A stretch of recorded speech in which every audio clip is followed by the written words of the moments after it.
Hey everyone on YouTube, this is Kestrel and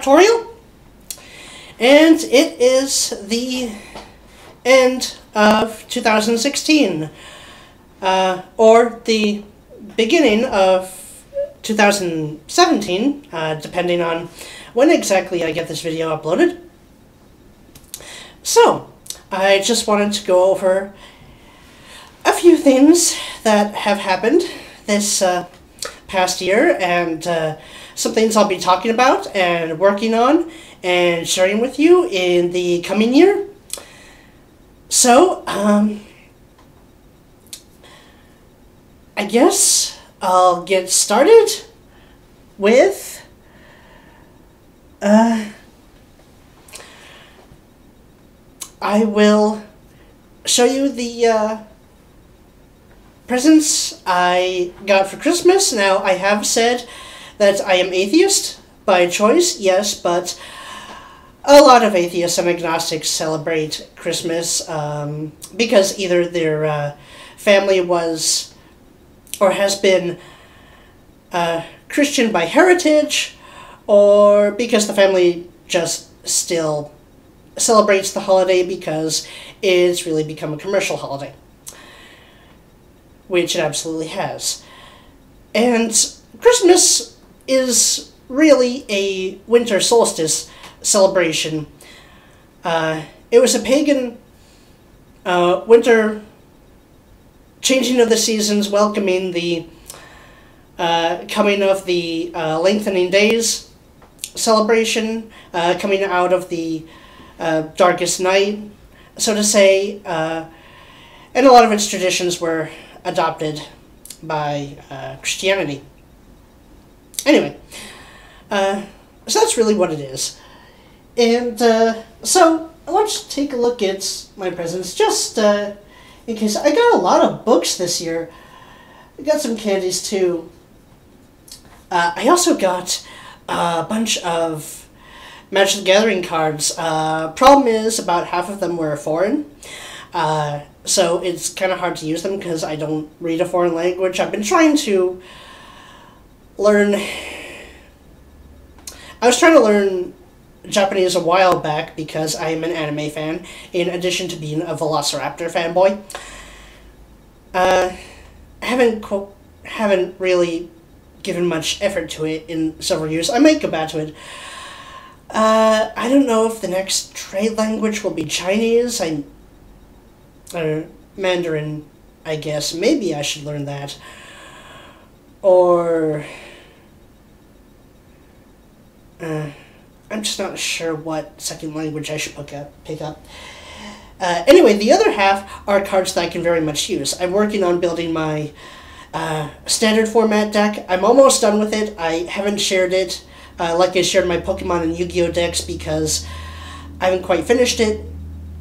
I mean, I'm always modifying my Pokemon and Yu-Gi-Oh decks, but I just don't have the 60 for the Magic the Gathering figured out yet. As well as a Legacy deck. As well as several variations on my Legacy deck, but let's see, I got this book from my younger brother, the Ahsoka Tano Star Wars book that recently came out. I believe it was published, published this year. So, I've gotten through a few chapters. So far, it's okay so far. Not much is happening yet, but I will talk about it when I finish it. I also got The Complete Sherlock Holmes by Sir Arthur Conan Doyle. My dad and I loved watching the BBC Sherlock show. That was pretty cool, except for the depiction of Moriarty. I have no idea what those guys were smoking when they made that character. But other than that, the show is great. So I want to go back to the original literature. I just have a lot of stories I want to read right now. Plus, also, I'm a author on the Write On website, which is for authors. Also, you can write and share fan fiction on that site too. So apart from reading those stories, writing my own, and having now several large novels to read, I'm kind of slow going, but we'll get to them. And here's another collection of Lovecraft tales. I have never read Lovecraft before, but I do know of his works. This should be really cool.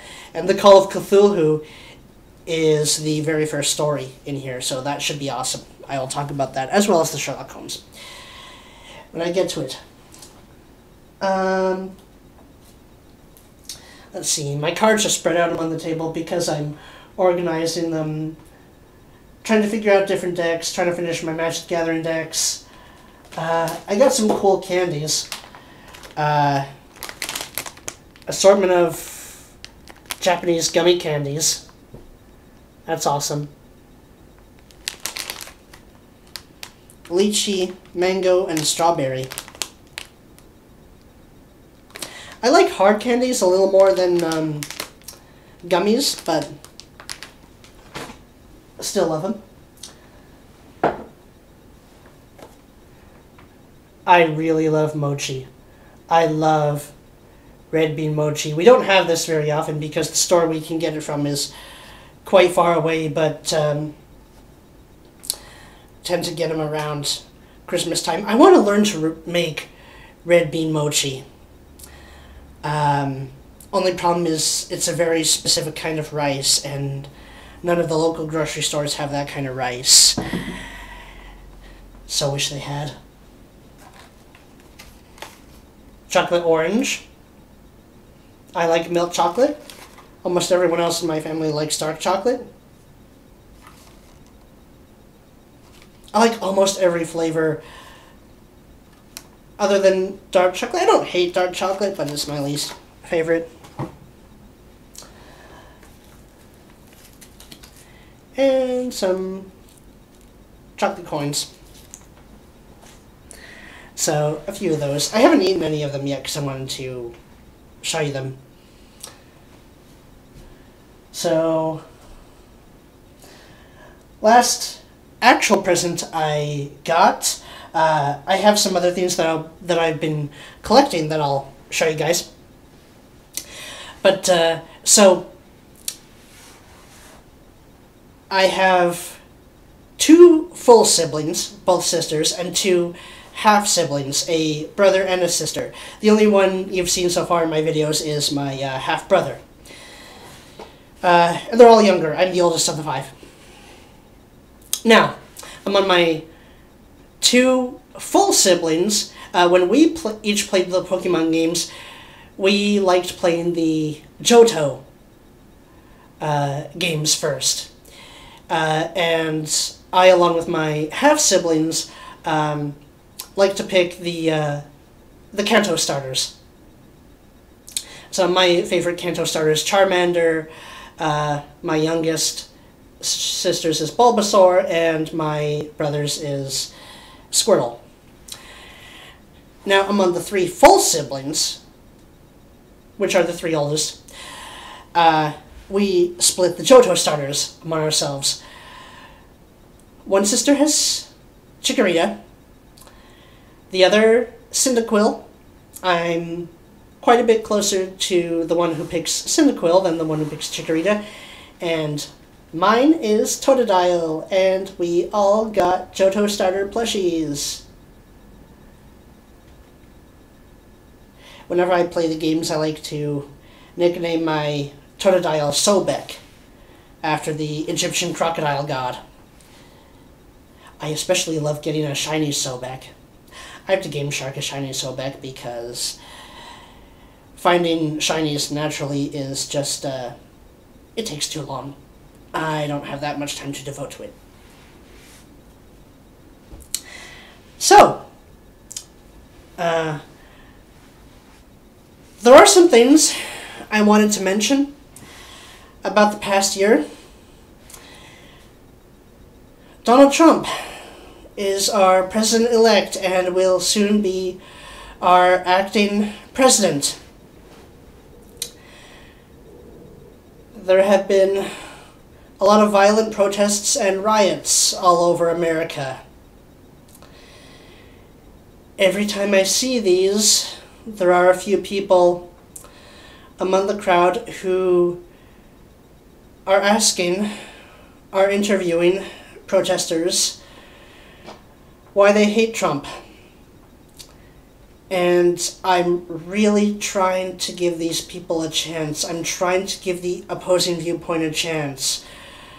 But every time, including members of my own family, all they can come up with is, he's a racist, he's a sexist, his policies don't work, his strategies don't work, he has no experience in politics. That is why American voters elected him, because he wasn't the same politician spewing out the same shit we've had over and over and over about inviting this uncontrolled immigration from all parts of the world who, some of them have very justified reasons for despising the American government given the abysmal foreign relations policies and ridiculous wars they've spread all over the world. I understand the anger. Actually, that's kind of the Americans' people point to. We're sick of our government not listening to us, wasting our parents, our families, our friends, our children's lives on these ridiculous wars, which are solving no problems, in fact, creating a whole mess more problems than they're even attempting at solving.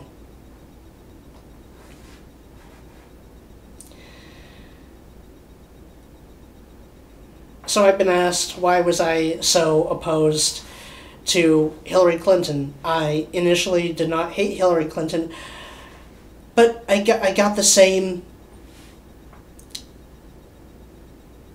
fairy tale of universal tolerance to intolerant cultures from her. I got the same, we want free education, free health care. You need to find a way to pay for these. I don't want to get too far into this subject on this video because I'll be making others. I will be talking more about these issues, among others, in the coming year, and we'll be watching Donald Trump's progress. I can't promise that he will be the greatest president we've ever had. Sometimes Trump opposers act like Trump supporters think he's the greatest thing to ever come along. No, he is just better than the reputation of not getting anywhere is what we see.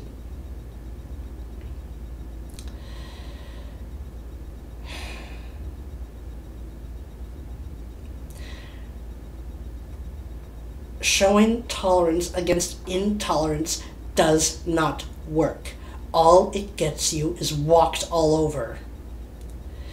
And if a country is walked all over, what happens? Well, in human history, it usually means it gets conquered. I don't think Western culture really wants America to be conquered. We are, after what's happening to Europe, we're kind of the last stronghold of Western culture, and if we fall, that kind of means the end.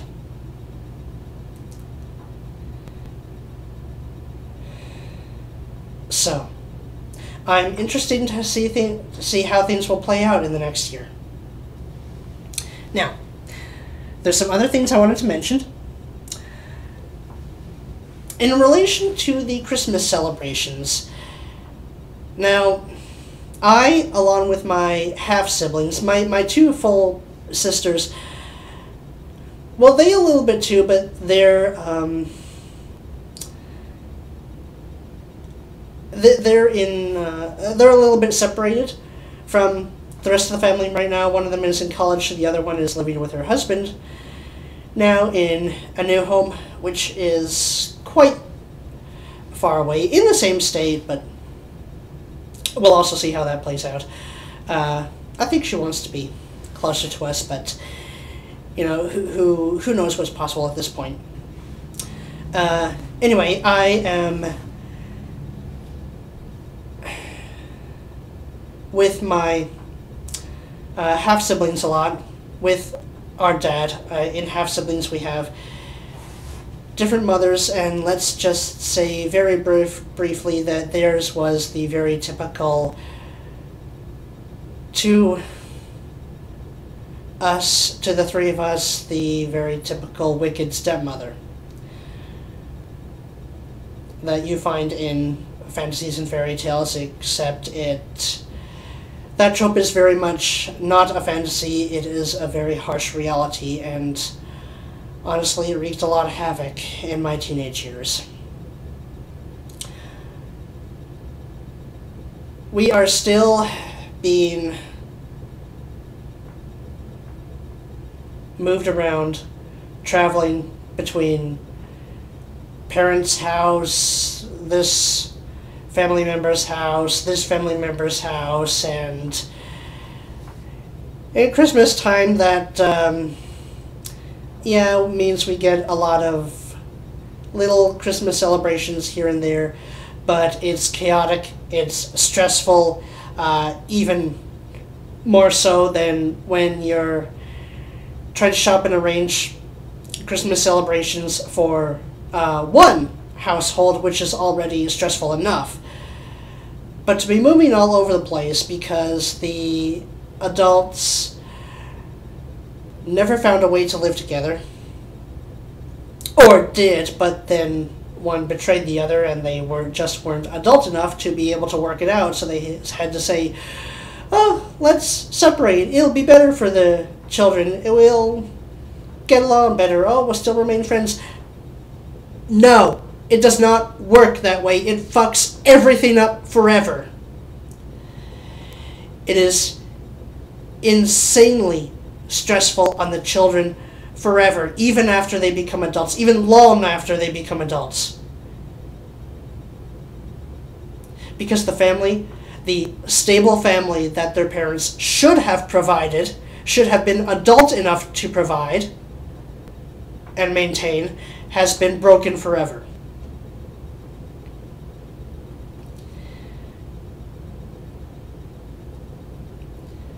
It's so much chaos, so much confusion, and the children, even adult children, are right in the middle of it. Forever. Now, a lot of them feel, when they go off to start their own families, that they don't want to repeat this cycle. It's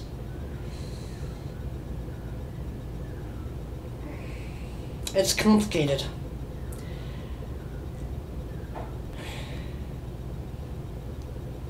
I have ideas of how I would like to approach starting and raising a family, but I don't know what's possible. Of course, I don't know how it will play out. I don't know. I would never want to find someone and then separate from them, and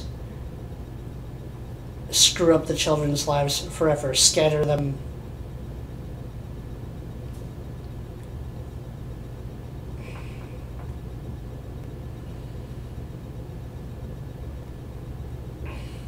Sometimes things don't work out in the end. In fact, I would go as far to say as usually they don't work out in the end. And what is the end, anyway?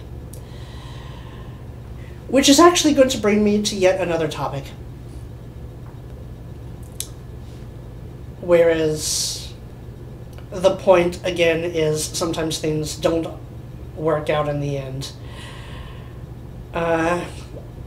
If you've been on the internet,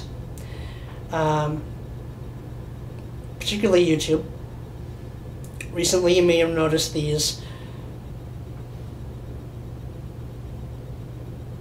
ads for donating to St. Jude's Children's Research Hospital. I believe that is the title.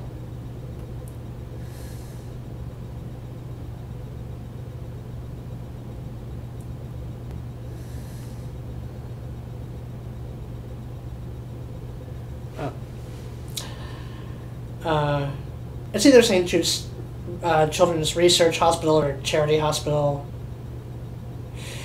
Either way, so the slogan is "Give to help them live." Now, I've seen a lot of messages like this for helping children with cancer or other terminal diseases, or even if they're not terminal, just debilitating diseases.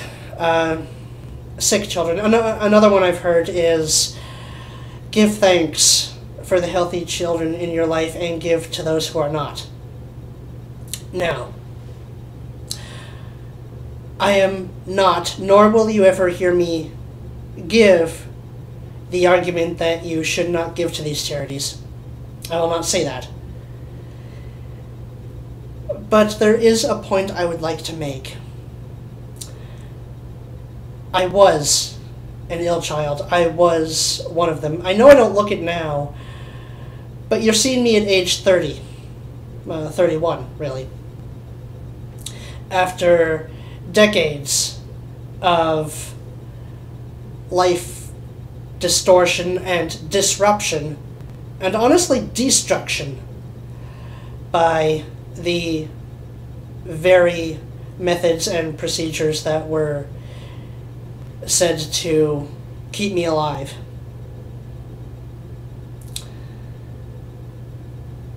These messages give the idea that if these children, these families, are only given the resources to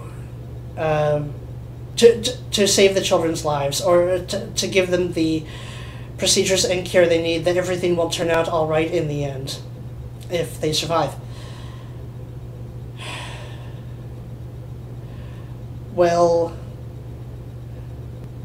some of these procedures and treatments they are put through last years upon years, decades even. Mine did. And I was literally, I have been at death's door, I would say at least two, maybe three times in my life, and we are talking hours away. None of those times have I been glad or grateful to have come out of it, because the procedures were horrific and painful and humiliating, psychologically extremely traumatic. And this is my point. This part of what this care, and I use the term care in quotations very loosely, does to them. They can be destroyed by these procedures and treatments if what they are doing to them, if their perspective on what is being done to keep them alive, what their situation is, if their perspective, and I'm even talking about the youngest children, maybe not 3 or 4, but certainly 5 and up, because I remember being that age and far more scared of the procedures than of dying. parents and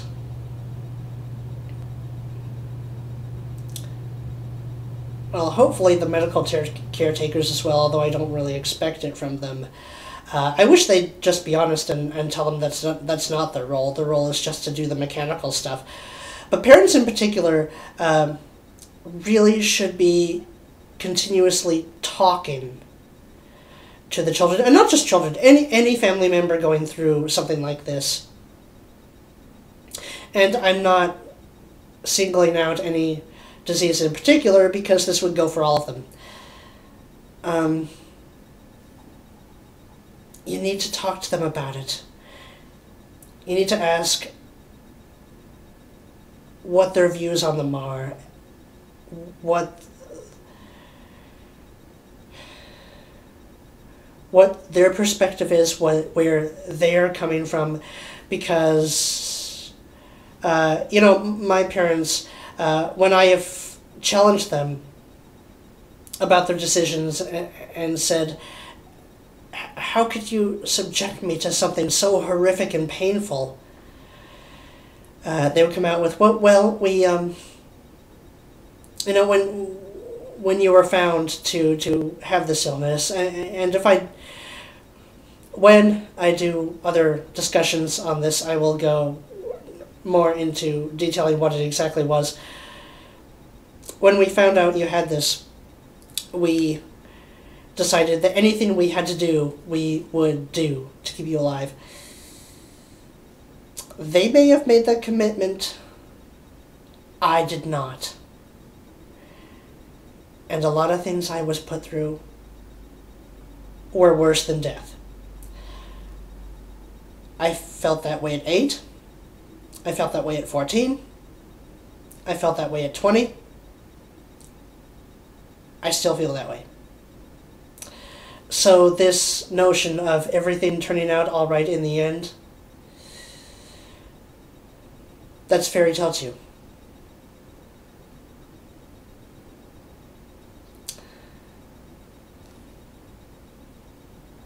I just want to bring that up because throughout all those years, my perspective was ignored. I was expected to just do what I was told, and now I've said to my parents, okay, because you ignored what I was trying to say for all those years, you now no longer have any say.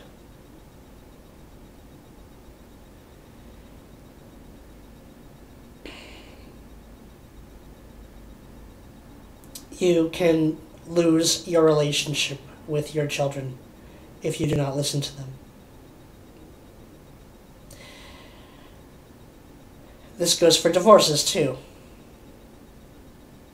Matter of fact, this goes for school as well.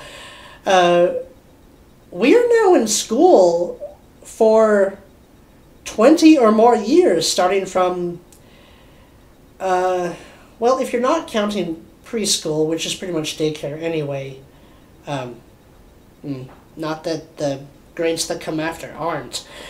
But if you don't count preschool, starting from kindergarten to finishing college, maybe graduate school, that's 20 or more years.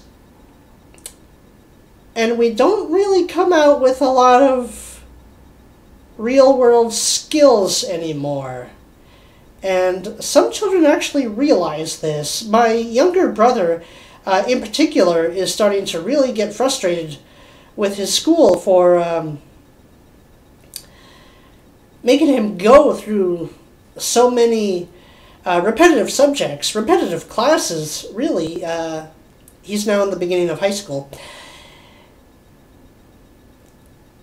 And it just doesn't seem anymore that the credentials you walk out with, those graduations, those diplomas, are actually worth all those years of effort you put into them. Also a discussion for another time. To expand on another time. So, going from there.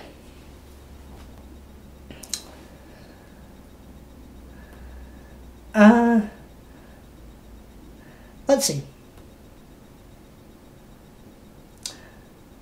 I do have to check my script and notes sometimes. It's hard to prepare for discussions. Particularly presentations. If you're giving them for class or for scientists, you really have to do a lot of preparation. Just a bit of advice on those presentations. I know I'm going all over the place, but when I'm talking to people, I kind of like going all over the place. The best teachers approach their subject to their students or their audience,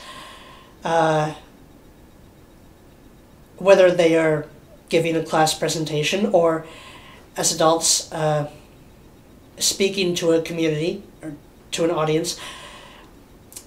The best at that approach their subject as telling a story. The best teachers are storytellers. I love stories. I love stories of all genres. I guess action-adventure would be my favorite. I like horror. I like romance. If they're done well. I like mystery, despite the fact that I don't really read a lot of mystery. The Sherlock Holmes is going to be the first large-scale mystery that I'm going to be reading. I have read a few mysteries from prospective authors on sites like Write On and Autonomy, which closed down a couple years ago. I really liked Autonomy. Anyway, they're good. So I've started collecting manga recently. I actually this fall and winter started really getting into the Lucky Star anime. It is the most adorable show ever.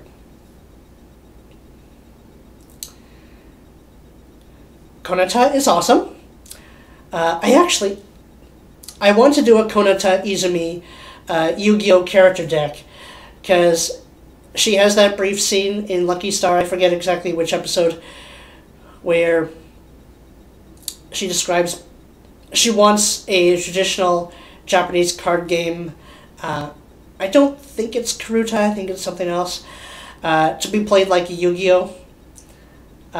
Duel. And we see her in the Yami Yugi outfit. She doesn't actually wear that. It's a vision. But some people were have wondered what cards Konata Izumi might use in her deck, and I want to try and figure that out. My guess is that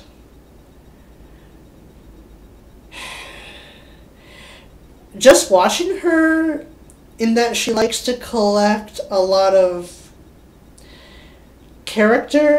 anime character theme stuff,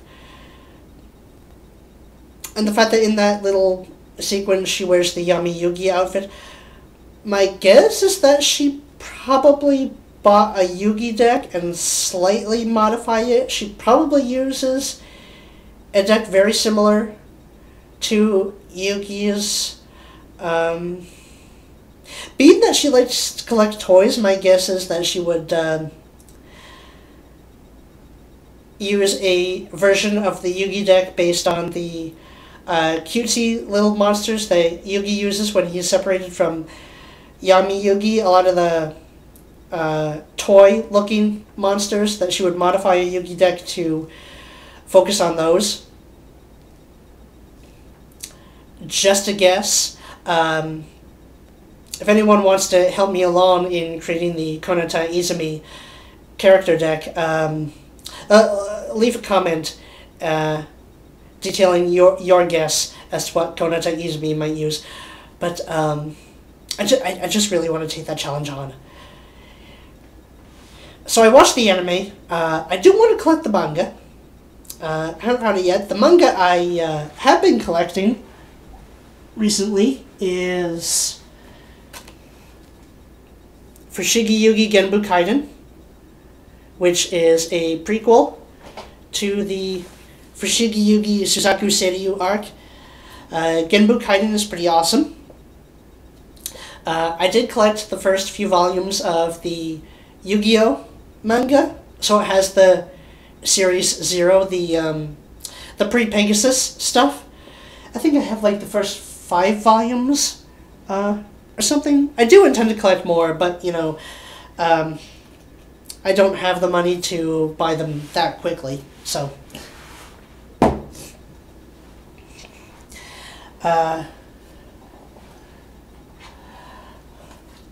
Also, another anime I've been watching, Higurashi no Naku Koro ni, When They Cry. This is nightmare fuel incarnate. I love it. I showed it to my younger siblings. I showed it to my full siblings some time ago. They're young teenagers now. They love it too. Kids are, even in real life, a little bit more sadistic and screwy than screwbally than most people remember being as kids, I think.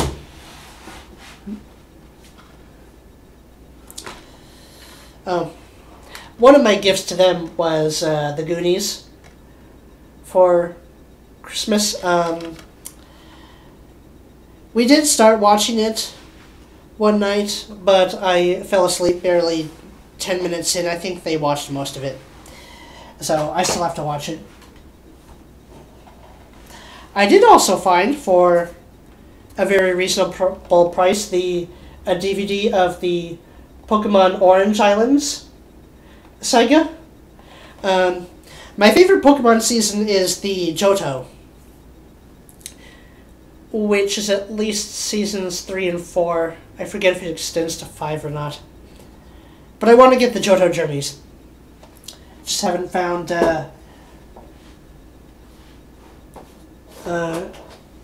good deal for a DVD yet, if the DVD is. A couple other movies I like. Galaxy Quest. This is probably my dad's favorite movie too. Well, I said two. It's not my favorite movie, but it's up there. Another one my siblings and I watched late at night, just a few nights ago while trying to escape from all the family chaos.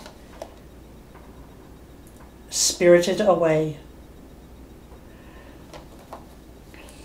This is probably the best children's family movie of all time. It is, just like Higurashi is nightmare fuel incarnate, this is awesomeness incarnate. If you have kids, or are planning to, get them Spirited Away. This is, in my opinion, Studio Ghibli and Hayao Miyazaki's #1. This has never been surpassed. My second and third favorites are When Marnie Was There and Castle in the Sky. I'm not sure which ones exactly I would rank 2 and which one I would rank number 3. They come close, but nothing has surpassed Spirited Away.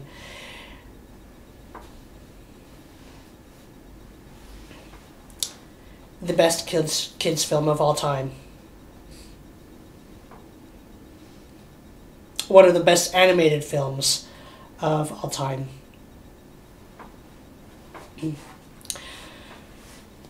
So, after all that, let me just talk about a couple projects I will be working on this coming year. I am working on writing. First, I've been asked a lot lately about my position on the global warming issue. Now, this is an immensely complicated issue. Climatology is one of the most complicated earth sciences out there.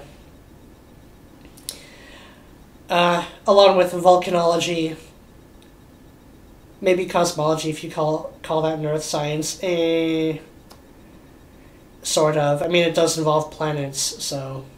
And ecosystems, if those planets do have ecosystems, which, you know, maybe only a matter of time till we find one. Hard to say anything for certain.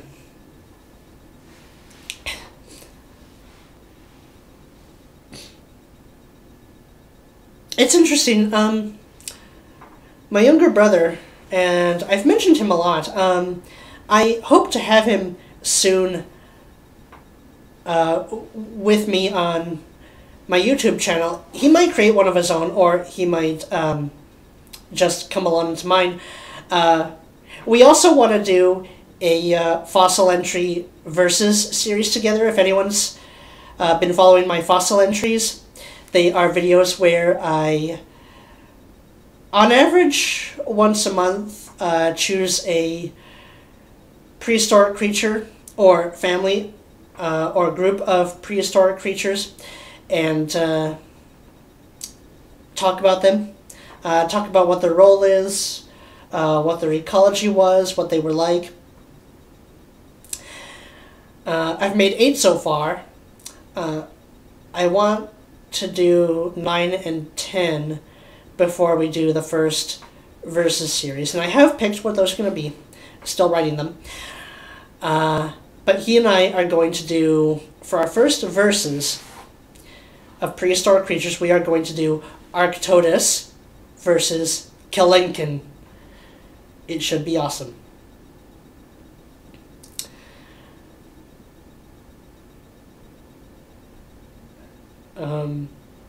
The global warming. Okay.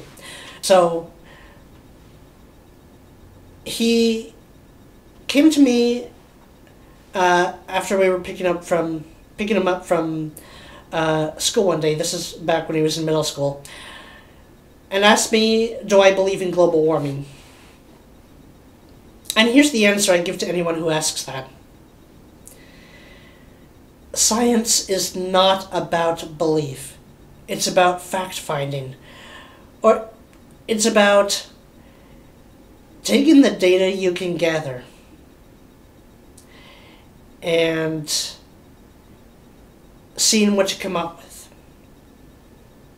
Figuring out how to understand nature, how to understand the world. It's not about believe versus don't believe, but the problem is that the global warming has been turned too much into that. So right now I really don't fully trust either side, meaning supporters or deniers. And a lot of scientists, I think, want to be in between, and I think a lot of scientists want to say, we're not quite sure. But it's very hard to do that in the current atmosphere of how the science is being depicted. What I want to do, and I've been meaning to do this for some time, things have been very chaotic, which I've described reasons for, is take the 2014 International Panel on Climate Change report, the entirety of it, go through it step by step, and seeing where the arguments hold together, where they fall apart, that kind of study, which will probably take me a couple months to do. It's a very long report. Reading scientific articles is extremely complicated, and even I, as a scientist, think they're a little too complicated. Making things two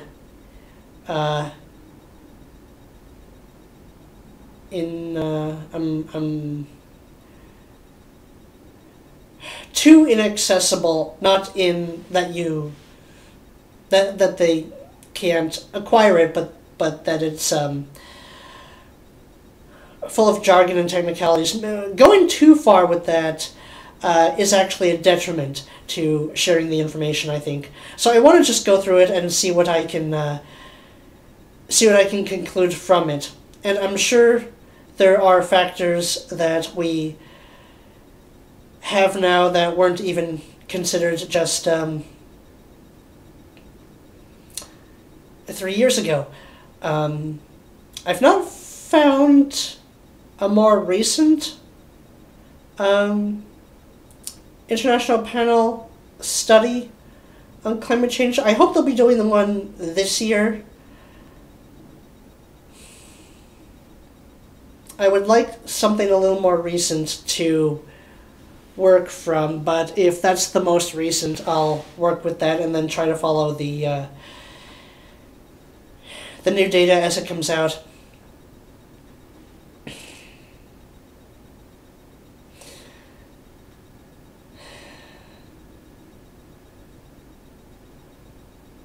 So, other projects.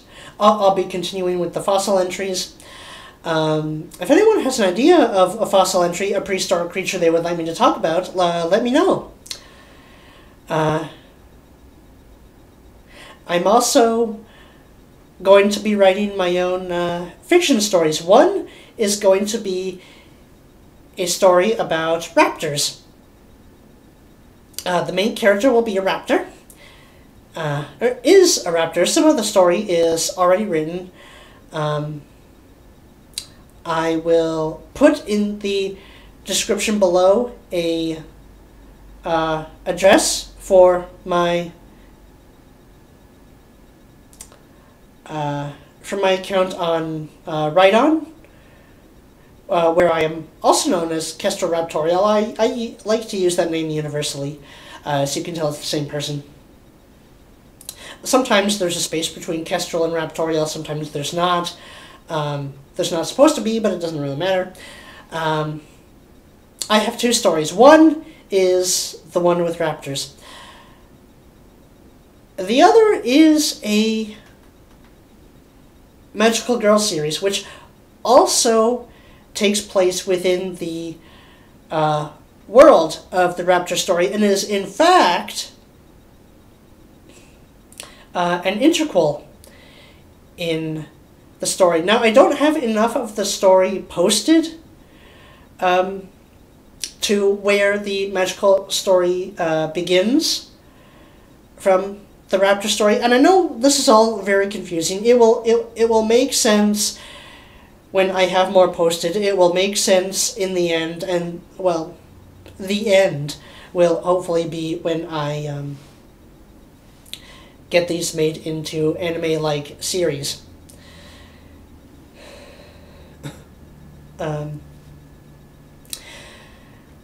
I think I will also begin reading chapters on YouTube, because I would like to get feedback from the general audience, from fans of these kinds of stories. I don't know when I will start doing that. I would like to have a bit more written before I do. I have a lot of the story planned out, and I have chapters scattered here and there. I have to get them a little bit more organized. I'm not the most naturally organized person. I have to put a lot of effort into it. So, yeah, got a lot of stuff scattered all over the place. Gotta actually put it into the sequence it belongs in. But as I do that, I will begin reading them. And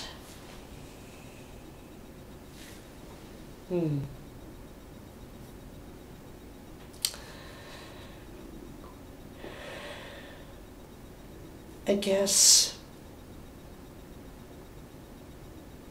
that about covers it for this year and is a good way to start off the next year.